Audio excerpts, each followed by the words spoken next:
তো ভাবিলোঁ যে আজি ষ্টাৰ্ট কৰোঁ, কিন্তু একো ভাবিয়ে পোৱা নাই যে ক'ৰ পৰা ষ্টাৰ্ট কৰিম, কি কৰিম। ইমান দিনৰ মূৰত জানো ভিডিঅ' দিম, কিন্তু বেছিয়ে অলপমান হৈ গৈছে নহয়নে। যি নহওক, আজি হ'ল ফ্ৰেছাৰ্ছ।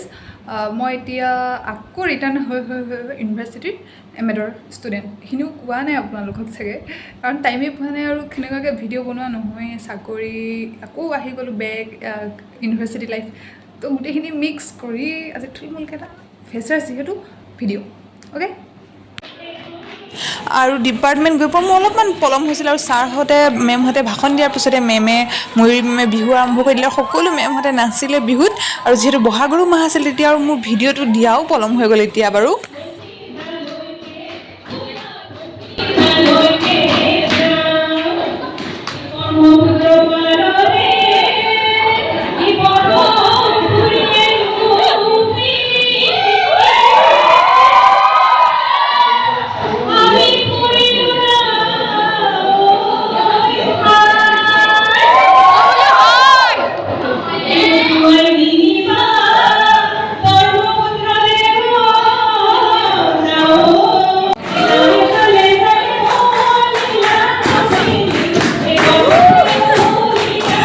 আৰু তাৰপিছতে ছিনিয়ৰসকলে এটা ধুনীয়া গান প্ৰেজেণ্ট কৰিলে।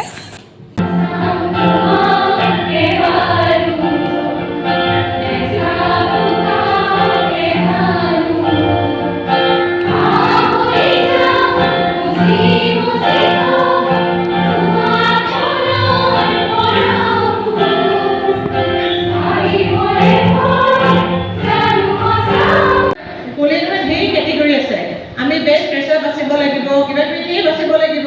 যদি কিবা এটা নকৰা কেনেকেনো বাচে? আমাক দায়িত্বখিনি দি থৈছে।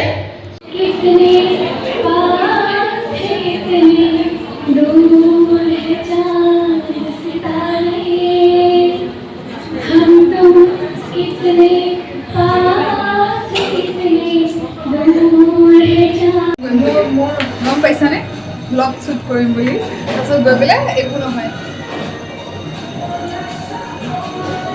তাৰ পৰা সেই প্ৰতীক ছাৰ চশমা এযোৰ ল'ব আছিল মোৰ লগৰজনী, তালৈ গ'লোঁ। তাৰপিছৰ পৰা আহি মোৰ ইণ্টাৰ হোষ্টেল মেটছ আছিল, ভলীবলটো প্ৰেক্টিছ একো নাছিল, সেনেকৈয়ে গৈ খেলি দিলোঁগৈ। তাৰপিছত খেল ভাল নহ'ল ইমান, তো ভিডিঅ' লোৱা নহ'ল, সেইখিনিতে বাই বাই।